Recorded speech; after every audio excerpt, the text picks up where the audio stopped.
History rises like the sun over the land of Lanka, dispelling the darkness of myth and legend on the full moon day in the month of Pusun, in the year 247 BC, when there appeared on a rock in the north-central region of the island, Arahat Mahinda, bringing with him the gentle doctrine of Gautama the Buddha. Within a century, a great civilization was born and flourished in the fertile valley of the Malwatuoya, with its center in a city called Anuruddha.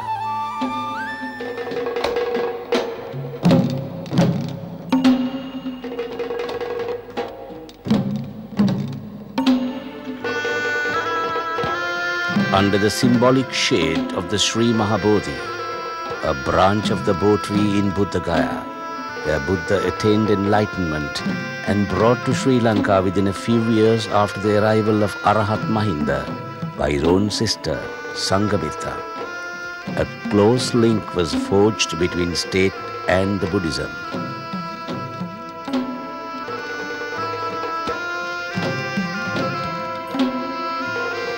There developed a lifestyle perhaps unique in the ancient world. The forest-capped mountains rise from cultivated valleys whose green crops watered by artificial lakes that set at naught the periodical droughts to which the northern provinces are subject. This fertility was not merely for physical subsistence, but fed the spiritual life of the vast masses, sustained their dreams and maintained a faith reflected in the awesome religious monuments.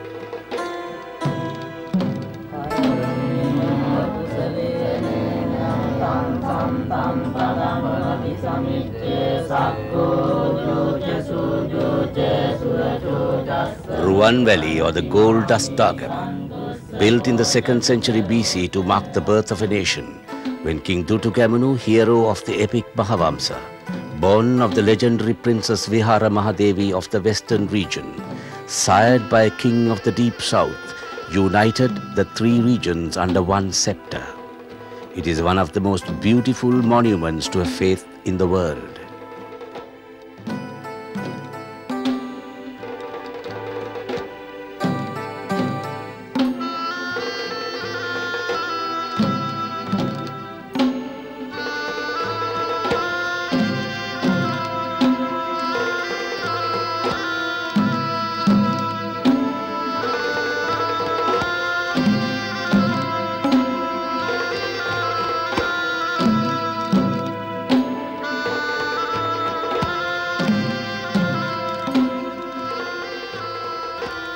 To the north of the sacred city of Anuradhapura stand Abeysekara, one of the most important centers of Buddhist academia in the ancient world. It is recorded in chronicles that Abeysekara was built by King Vattagamini Abaya, popularly known as Walagamba, somewhere between 89 and 77 BC. Covering approximately 200 hectares, Abeysekara Vihara had all the components required by doctrine for a Buddhist temple: the image house, stupa, Bo tree, shrine or bodhigara, chapter house or poyage, residence for monks, and refectories. However, this complex grew over 5 centuries and reached its zenith in the 7th century AD. The centerpiece of the monastery, Abeysekara Stupa, as it stands today, is the original as last renovated by Parakramabhu I, sometime in the 12th century AD.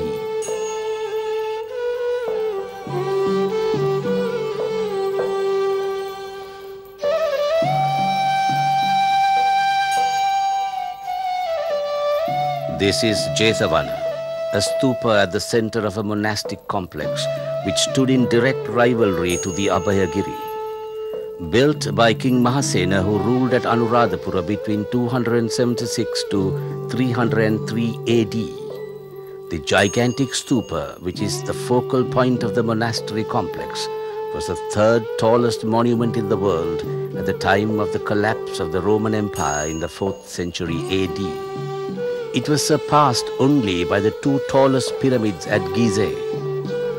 At over 120 meters in height, it is the tallest stupa in the world, and indeed the tallest brick building ever built by man.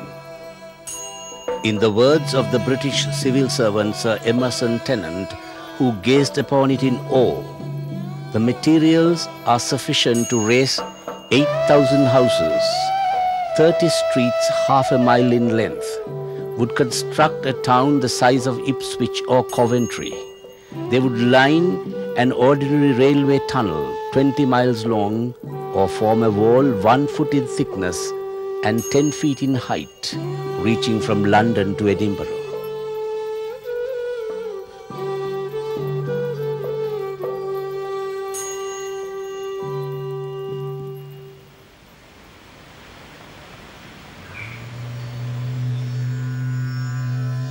This deceptively simple monolithic Buddha statue in the Samadhi or contemplative pose is now considered a masterpiece of Buddhist art. Its classical simplicity and purity of line and form have invested it with a translucent spiritual quality, reflecting the Spartan code of Theravada Buddhism.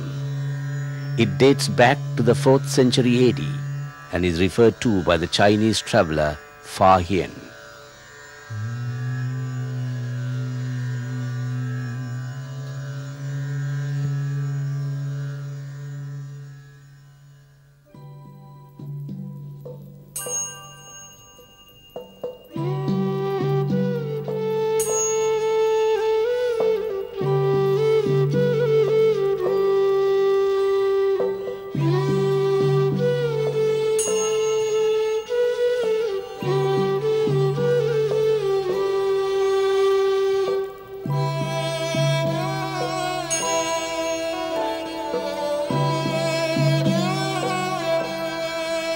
We may infer that the monastery complex at Jetavana housed nearly 3,000 monks at a time, going by the size of the refectory. The site, covering approximately 80 hectares and set out as a monastery, contains all the elements of a highly evolved monastic architecture. Scattered around the site are many residential complexes or colleges, integrated into a well-planned theological academy.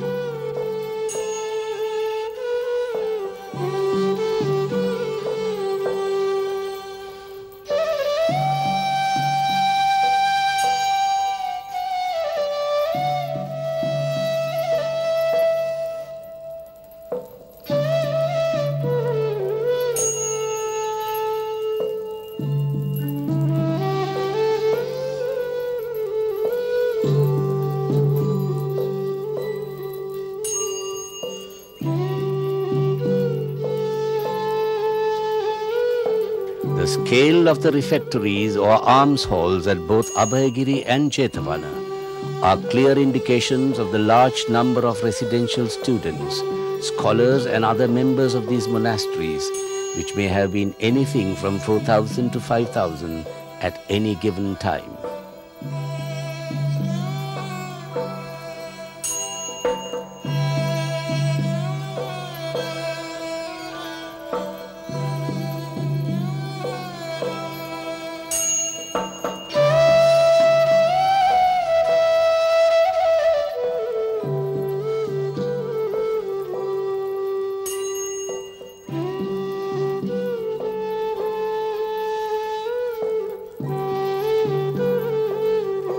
This Pilimage or image house, 27 feet in height, had once upon a time contained an upright figure of the Buddha.